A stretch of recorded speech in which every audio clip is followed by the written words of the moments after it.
Alaska, the mainland.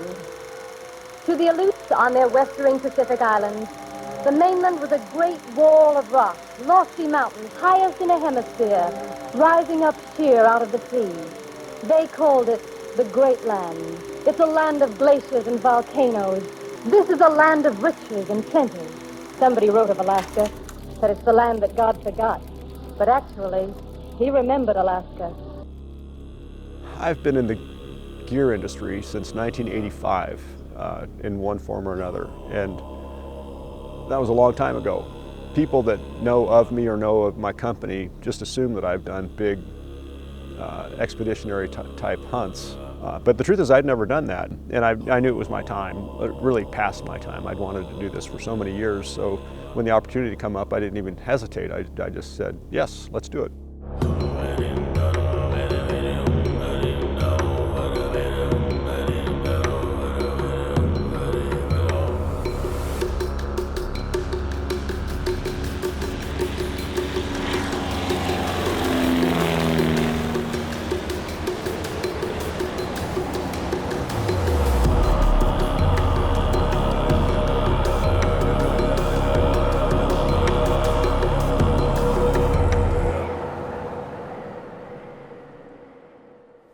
One reason that we came to Alaska is that you can appreciate big mountains and rough, rugged, raw mountains from afar, but you really have to get your feet on the ground and start climbing around them and to understand what they're like. And when you look at the Brooks Range from a distance, or I flew through the Brooks Range on the way up here, you realize how big these mountains are and just how far in they go and how deep north and south they go. It's an amazing, huge range of mountains, spotted here and there with little groups of sheep. And so, to no real surprise, when we got back into the heart of the mountains at the start of the hunt, we could look up from the place where the Super Cub dropped us off and see white dots on the mountain, and they were lambs and ewes. And we saw lambs and ewes pretty often for the first 3 days of the hunt once we got started. Yeah, and then the roll. And it rolls, and that's like right where the roll ends. Yeah, yeah, right over in there. Yeah, right there. Right before it would start going steep up that way, up that route. Great spot though, dude. That's reassuring though. Like, Dude, it's not like an easy spot, and Caleb still spotted it. So like, yeah, it's like if they're out, I think we should see them. We're gonna shoot up about 3/4 of a mile, go up this little slope, trying to get a setting spot. We won't go up high, just waste the calories. We're already up that way. Just to glass everything to make sure we didn't miss something yesterday.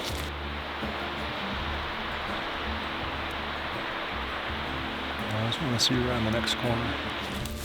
Then drop back down, go up to the next drainage up, take our time, pick it apart, see what we see, and if there's a ram, a big ram there, we'll kill it. If not, we'll squat back out, go up to the next one, and keep pushing our way to the back drainage. The back drainage, we'll go up it, get up on top, take inventory, and then we'll probably hang out there for a little while to make sure we're not missing something, because that's gonna be a lot of country we're gonna be able to see. So let's take our time and find a big one, and Glen's gonna put a hole in it.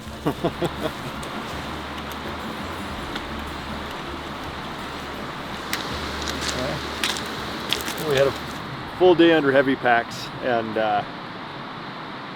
laid down along a lot of country today and got to a place that's really cool. It feels like there should be some sheep around here. The sun's still out. It's 9-something at night, and we decided we're going to climb this mountain to see what we can see from the top of it. So here we go.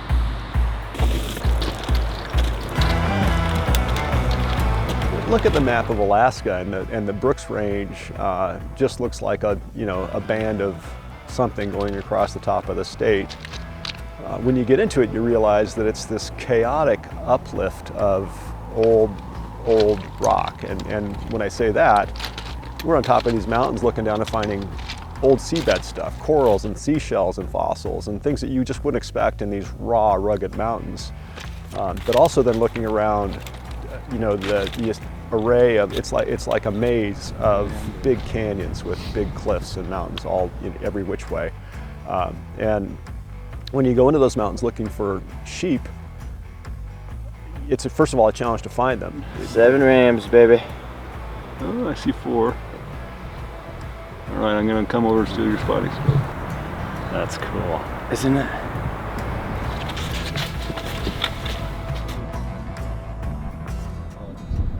Like way out there, you mean? We just made it to like a perfect glassing point. We got 7 rams over that way. We can't see them at the moment. We seen them when we were coming up. 2 might be legal, 1 might be good, and the rest are like little dinks. They need to grow up still.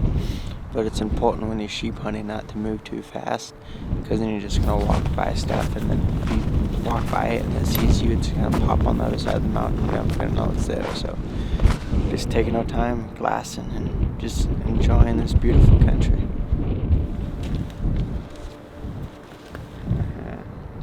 I got all of them. Well, we spotted sheep this morning, and we've been watching them all day, and we stayed on this mountain just to look around to see if there's anything else up here. What else before we made a move on these ones? They're about 3 miles across that big valley, and we're about 3,000 feet up on this mountain at least.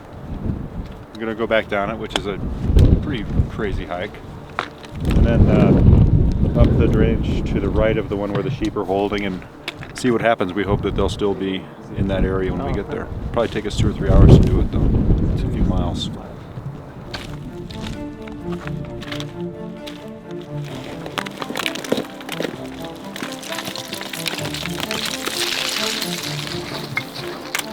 Eberlestock has just introduced a pretty significant new branch of our line, all of which we knew were good, but it was a perfect opportunity to do a hardcore field test of them, and for me to personally do that so that I could come up here and see what I felt about various items.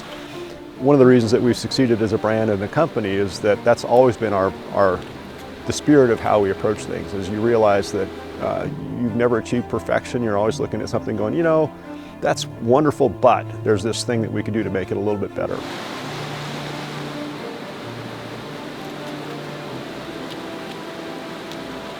And we look up and there's this ewe and lamb staring at us about 658 yards away, if I remember correctly.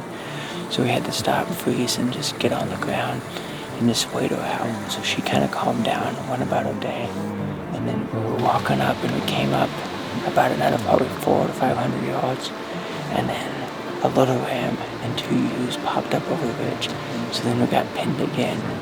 Luckily, those didn't stick around very long. We were only pinned down for maybe about 40 minutes. And then we walked up this straw, came up this, honestly, it's steeper than what it looks. And most of it's like this mossy stuff. So when you go to step up, half your energy goes into like the ground that goes over in it. So it's a leg bone, like your legs feel like they're on fire. We started laughing about the fact that all we were seeing is lambs and ewes, and we didn't see a ram, a mature ram, until the 4th day of the hunt.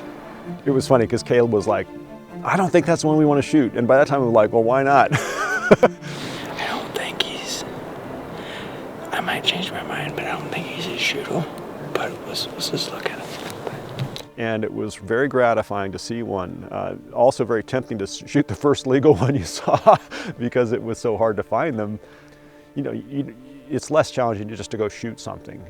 It's more challenging to find a more mature, older ram, like I said, at the end of its life cycle. Makes more sense to shoot those, leave the young ones to breed more and live more.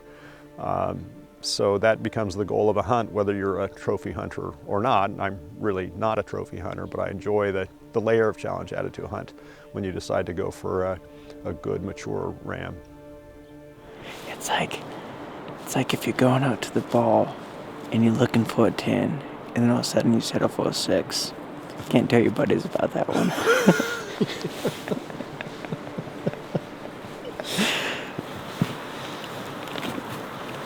Guys, we're gonna saddle up. Sneak off.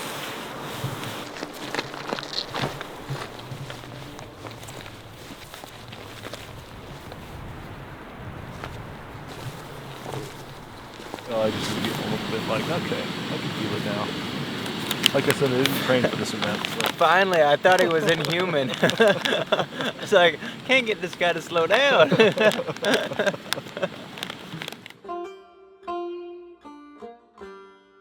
The Brooks Range is a really cool mix of, first of all, very walkable tundra, beautiful green, firm footing, occasional soft, like carpet-like footing, but that gives way to hard talus, scree.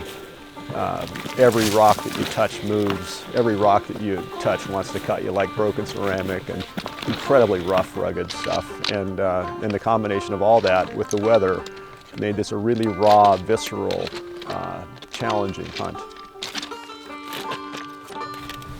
It's interesting on a day like this where the weather, there's clouds underneath us and clouds above us and often clouds all around us, and you just don't know where the animals go on a day like this.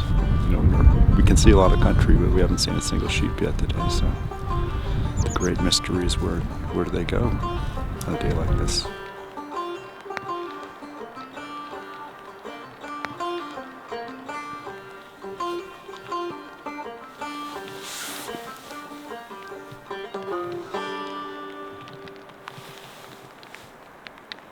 It's interesting. Caleb, I see, is what he is, a young man of 25 years old, and you can just tell that he's further ahead than many of his peers in his age cohort. In one sense, in another sense, you can tell that he's gaining wisdom, but still has a lot to explore to gain further wisdom. But he's seeking it, and he's really, as it turns out, has a great sense of humor. Colorful, fun guy, fills moments that are quiet with either commentary or humor that's appropriate to the moment, and he's a good fellow to be around in the mountains. Okay, now I want you to turn it on and then turn it off so we can see the difference. Okay, ready? 3, 2, 1. I've always been somebody that looks beyond the next thing, looks beyond the next horizon, thinks about what could be better, including myself, and so I still am really happy that I have the passion for adventure and the desire to get out there and see what's out beyond the far horizon, and this type of hunting is the perfect place for me to explore that passion. Yep, I think we're gonna go get some food, hydrate, maybe have a hot cup of coffee, maybe. So it kind of sounds good. And then, Well, I'm having apple cider tonight. that sounds good.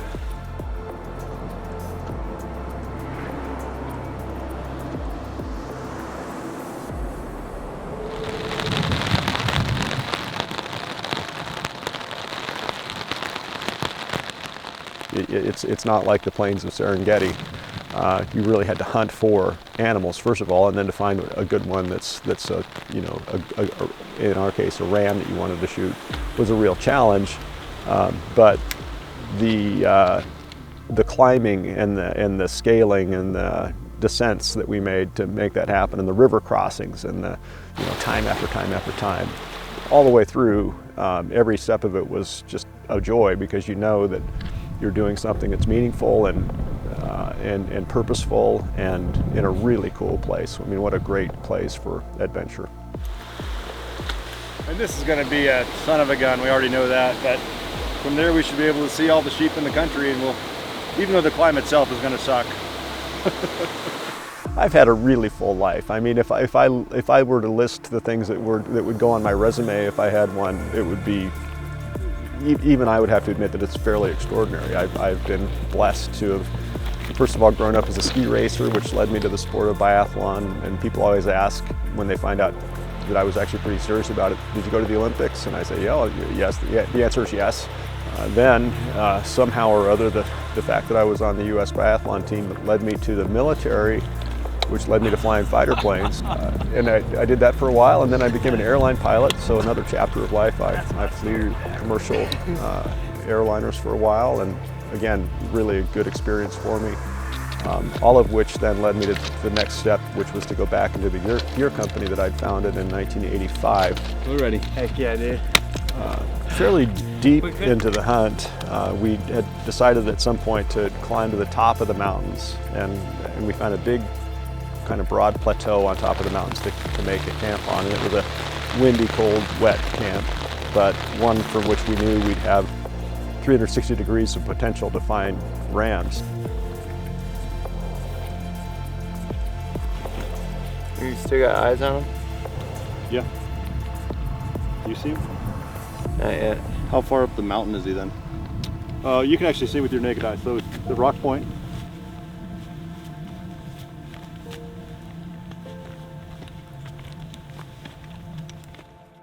We woke up and had a quick breakfast. So my bedding was a little lumpy last night.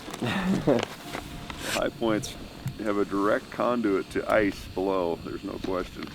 And went off expecting a full day of glassing. We're gonna go off this way, a few hundred yards, 500 yards maybe, and look back in this whole bowl valley. We want to try to see if we can see the salt lake just in case there's sheep bedded up that moved in last night. Gonna find us a big ram, make a plan, and then go kill him. So, time for some sheep meat. That one snow dot almost looked yellowish. Yeah. Maybe.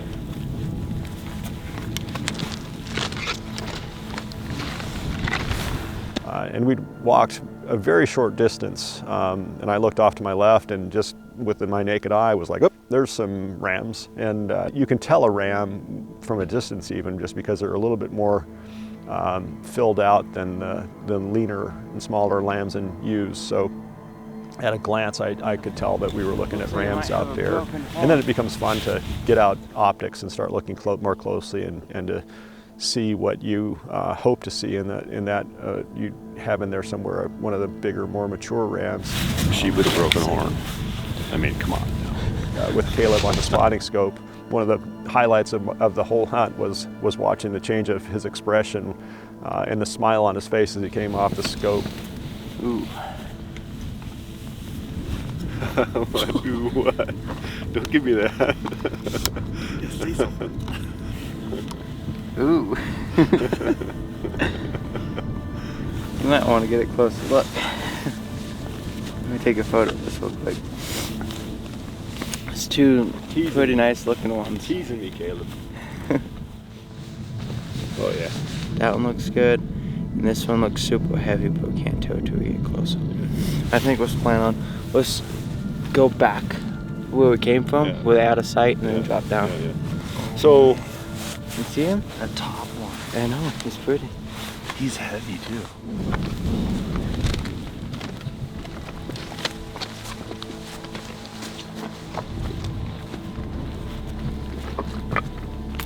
I came to Alaska with every expectation that we would harvest game.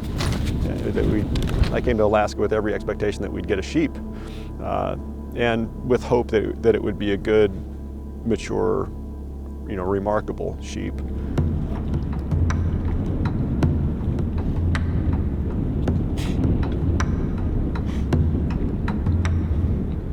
My brain goes into a different place when I'm actually in the moment of setting up to shoot. In this case, we were in a place where we didn't have much opportunity to get closer to the ram. Hey, can you get your long lens camera on it? I want to count the rings and see which ones are okay. We'll set them up.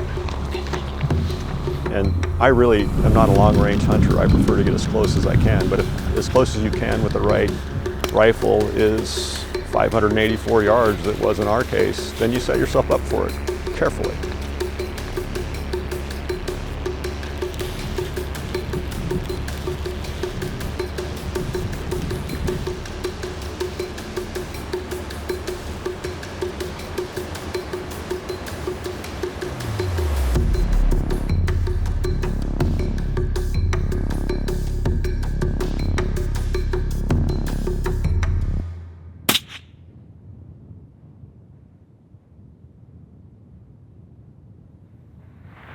Just slow, he's crazy. Go up. Where is he? Which one? I'm looking, they made it out of glass. He's the back one.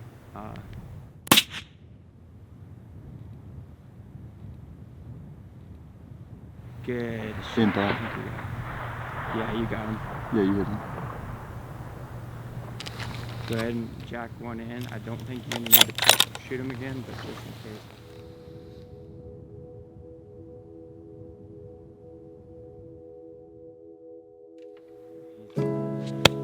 Yes. Look at him. You animal. Fuck yeah, Glenn. Give me a hug, dude.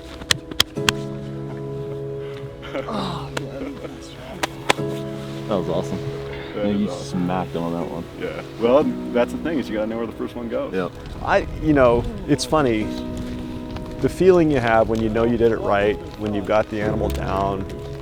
We got excited. We get high fives and hugs, but really that's not because we just killed something. That's because we achieved what we came here to achieve. And we went out and did something really difficult as a team and put it all together, and it went well. And so there was joy of victory over the challenges and the task at hand, more so than the thrill of killing something, which that's not the way I think. I don't get excited about that. I appreciate the fact that I'm going to eat it and it's going to taste great and it's going to put meat on my table this winter. As it turns out, I'll have a nice trophy that we can tell stories from and remember this wonderful experience about. But for me, when I look at a trophy mount, which I have very few of in my world, because it's just not my thing. But those that I do have, are, like as this one will be, are things that are special because of the people you're with or the place that you were, and the memories that you'll have from the hunt, as well as the knowledge that you culminated it in something that was done well and done right.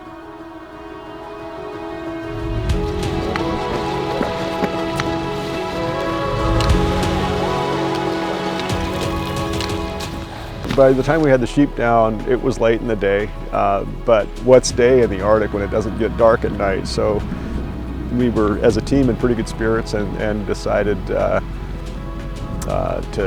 load everything up and start moving out. And then we decided to go up and get the camp and bring it down the mountain and put all that in our packs. And in one go, we had a 9-mile stretch to get back to the place where the Super Cubs could get us to the kind of interior base camp. And so, but there's nothing like that sense of fulfillment that we just have had, and a good harvest and a really good field butchering job, and everything's loaded up, and we were just motivated to keep on going. So we did a 9-mile haul straight on out, really, with not too many rests.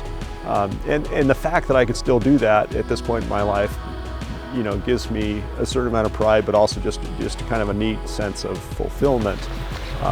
The truth is, though, I paid for it. It took me a few days of crotchety walking before I could feel like I was sort of starting to recover from it, because that was a hard, tough pack out.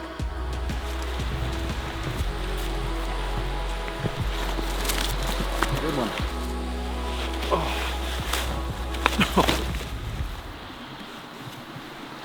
Struck me a little bit ago that this has been an epic journey and adventure, and I'm a little worn out. We worked really hard to get this done, but it's been an amazing experience, and really does feel good to have carried a heavy load out of the mountains and be back, and just all is well with the world. It's very good. Must be.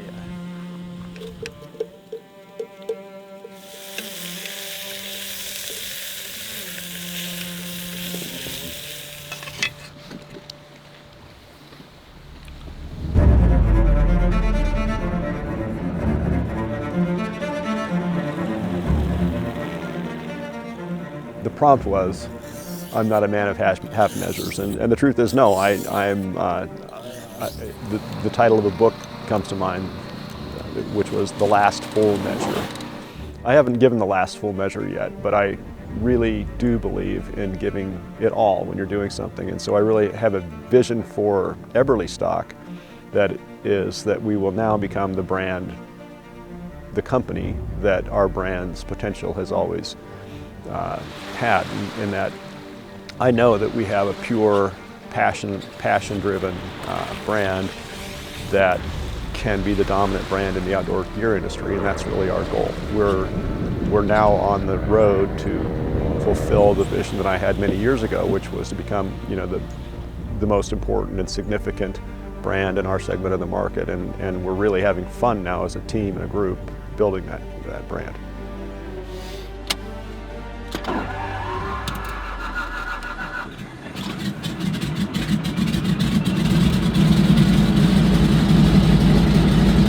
Big deal.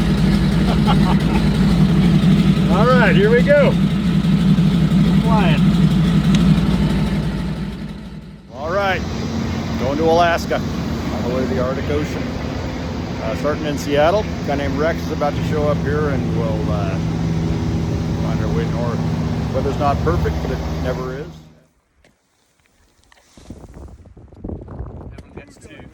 Blood too? Yes! Thank you. Jelly babies.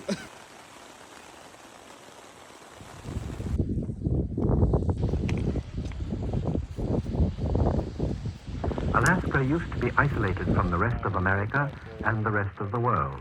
Any place inside of Alaska used to be isolated from any other place. A few years ago, it took 28 days to travel from Fairbanks to Nome by dog team.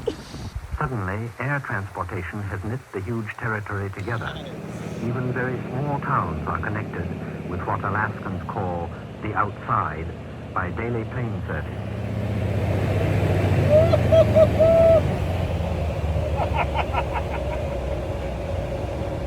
Yeah! Yeah!